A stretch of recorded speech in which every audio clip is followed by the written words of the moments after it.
হাসান ভাই, এই যে মনে করেন যে চরের ভিতরে যে আপনি যে একটা সূর্যমুখীর প্রজেক্ট আনছেন, এরকম কোন জায়গায় আজ পর্যন্ত মনে করেন যে চরের ভিতরে দেখিনি। দেখেন নাই ছিল নতুন। তারপরে আবার এই চরে তো খুব বেশি মানুষ নাই, তো ছোট ছোট মেয়েরা এখান থেকে যায়, মানে আশেপাশের সবারই একটা করে ফুল ছেঁড়ার খুব ইচ্ছা হয়। তো আমি বলছি আমার কাছে বীজ আছে পর্যাপ্ত, তোমরা নিয়ে যাও, নিয়ে গিয়ে রোপণ করো, আর এখানে আসলে ছবি তুলবা, এটা বলে দিছি আর কি। অর্থাৎ ওদের কাছে কিন্তু আনন্দ কাজ করে, এরপরে যে কালকে মোটরসাইকেল নিয়ে আইছিল, ছবি তুলে গেল। হ্যাঁ, এরকম আসবে মানুষ আরো। এখানে কিছু মানুষ আছে এখানে যাওয়ার সময় বলে বাহ সুন্দর বাঁধাকপি হয়েছে, আর চিন্তা করে নাই সুন্দর ফুল হয়েছে, চিন্তা করে নাই। এই কালকে মালিক ব্যাপারী যাচ্ছিল, ভাই বাদাম তো অনেক সুন্দর হয়েছে, তারপর আমাদের পিএইচ নিয়ে প্রশংসা করে না। অর্থাৎ ওনারা তো শুধু এই পাশে যা আছে সব কাঁচা মরিচ, ডিফারেন্ট কিছু করতে পারছি, তো বাকি ওদিকে যত দূর চোখ যায় শুধু কাঁচা মরিচ। এখানে আসলে তারা দেখে একটা ভ্যারাইটিস কিছু আছে, সেটা বাদাম দেখে, সূর্যমুখী দেখে, বাঁধাকপি, ফুলকপি, ভুট্টা, পেঁয়াজ। দর্শক শুভেচ্ছা জানাচ্ছি পালেরচর জাজিরা শরীয়তপুর থেকে। এই হচ্ছে আমাদের সূর্যমুখী ক্ষেত। সূর্যমুখী সহ যত ফসল দেখছেন বেসিক্যালি আমরা সব বিষয়ে নতুন, তারপরেও যথাসাধ্য চেষ্টা করেছি। আর আপনারা যারা আমার ভিডিও দেখে থাকেন তারা জানেন যে এই প্রকল্পটি সরকারিভাবে আমাদেরকে দেয়া হয়েছে। তো সেই সরকারি প্রকল্পের অংশ বা সরকারি প্রকল্পের প্রদর্শনী যে ব্যানার টানানো হয় সেটি আজকে আমরা স্থাপন করলাম। দর্শক, এই হচ্ছে আমাদের ব্যানার, এটি আমাদেরকে প্রদান করেছিল উপজেলা কৃষি অফিস জাজিরা শরীয়তপুর। সূর্যমুখী চাষ করছেন এর আগে? না, কখনো করিনি ভাই। ভবিষ্যতে করার ইচ্ছা আছে? আছে ভবিষ্যতে। এখন কেমন দেখলেন? আসলে আমারও তো অভিজ্ঞতা নাই, আপনারও নয়। আর এগুলো যখন রোপণ করছিলাম তখন আপনার ছিলেনও না।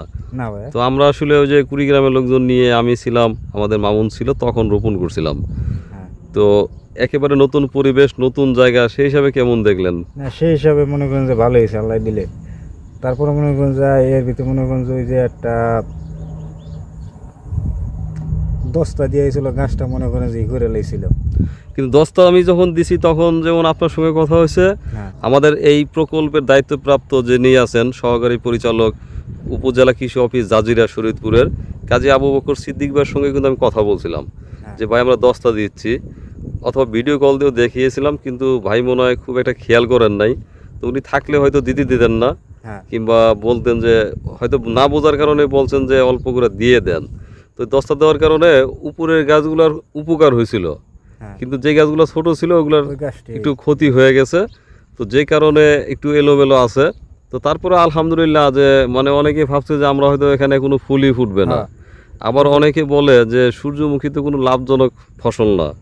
এখন এটা কেন আনছি সেটা আমি জানি, কেন আনছিলাম আপনি জানেন এটা? মনে করেন যে এখানে আমরা আসছি, আপনাদের সঙ্গে একজন করে সম্পর্ক হচ্ছে, তো এখানকার কৃষি অফিসের সঙ্গে তো আমাদের একটা সম্পর্ক স্থাপন করতে হবে, এটা একটা বিষয় ছিল। সেকেন্ড হচ্ছে কৃষি কর্মকর্তারা সবসময় চিন্তা করেন যিনি ভালো করবেন তাকে কিন্তু পরবর্তী বছর আরো বেশি সুযোগ সুবিধা দিবে, বেশি সুযোগ সুবিধা দেওয়ার একটা পরিকল্পনা থাকে।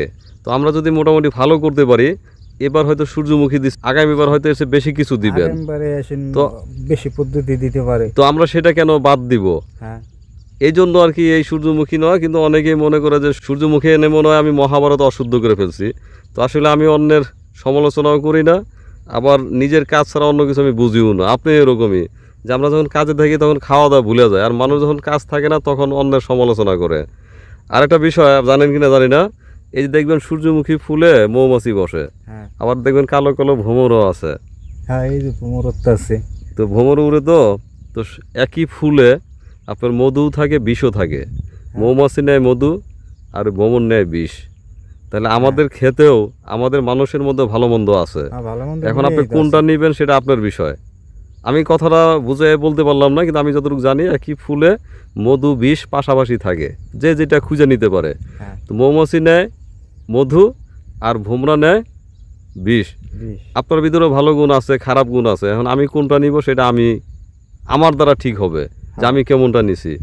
তো এই জন্য সবসময় বলি যে আসলে অন্যের সমালোচনা না করে আমরা আমাদের নিজের কাজে মনোযোগ দেওয়াটাই ভালো।